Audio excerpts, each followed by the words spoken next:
Assalamualaikum warahmatullahi wabarakatuh. Bertemu kita kembali di pelajaran IPS dengan materi interaksi sosial. Pada dasarnya manusia selalu ingin berkumpul dengan manusia yang lain, selalu ingin bertemu, berbicara, atau melakukan kegiatan-kegiatan bersama.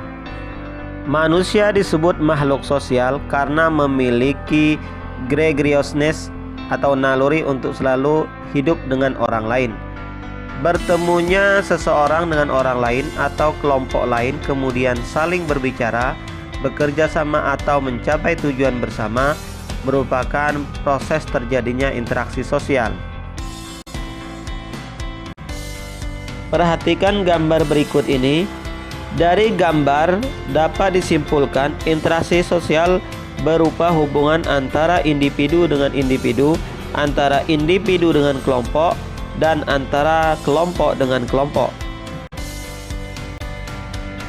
Interaksi sosial adalah hubungan timbal balik antara individu dengan individu, individu dengan kelompok, kelompok dengan kelompok. Dalam interaksi sosial, hubungan yang terjadi harus dilakukan secara timbal balik oleh kedua belah pihak. Artinya, kedua belah pihak harus saling merespon. Syarat interaksi sosial.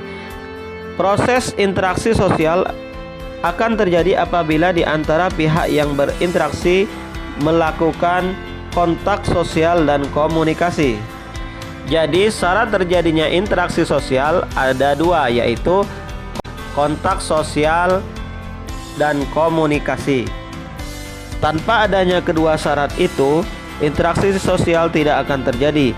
Melalui kontak dan komunikasi, seseorang akan memberikan tafsiran pada perilaku orang lain atau perasaan-perasaan yang ingin disampaikan kepada orang lain. Kontak sosial berasal dari bahasa Latin con yang berarti bersama-sama, tango yang berarti menyentuh. Kontak sosial terbentuk apabila terdapat respon. Contoh, berjabat tangan, melempar senyum, bertatap muka. Berdasarkan proses berlangsungnya, ada dua, yaitu kontak sosial langsung atau primer, yaitu misalnya berjabat tangan, bertatap muka, dan berbicara. Kontak sosial tidak langsung atau sekunder, yaitu melalui perantara, contoh melalui telepon, surat, SMS, ataupun WA. Syarat interaksi sosial yang kedua yaitu komunikasi. Komunikasi dapat diartikan sebagai kegiatan penyampaian pesan dari seseorang kepada orang lain, baik langsung maupun tidak langsung.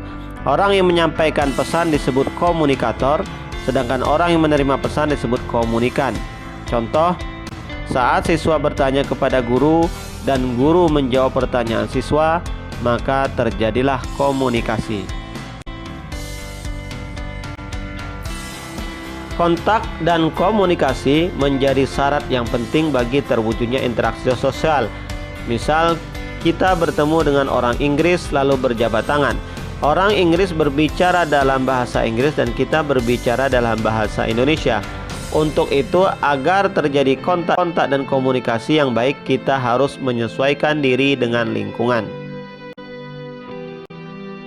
Ciri-ciri interaksi sosial. Tidak semua tindakan manusia merupakan interaksi sosial. Tindakan yang bagaimana yang dapat dikatakan sebagai interaksi sosial? Suatu tindakan manusia dikatakan sebagai interaksi sosial apabila memiliki ciri-ciri sebagai berikut. 1. Jumlah pelakunya lebih dari satu orang. 2. Berlangsung secara timbal balik. 3. Adanya komunikasi. 4. Adanya tujuan. Berlangsungnya interaksi sosial didasarkan pada beberapa faktor, yaitu yang pertama, imitasi. Imitasi adalah proses mencontoh orang lain atau kelompok, misalnya seseorang anak bermain masak-masakan karena melihat ibunya masak. 2. Sugesti. Sugesti adalah pengaruh yang dapat menggerakkan hati orang. Misalnya, seorang dokter memberikan saran kepada pasien dan pasien mengikuti saran dokter tanpa berpikir panjang. Yang ketiga, identifikasi. yaitu kecenderungan atau keinginan untuk sama dengan orang lain.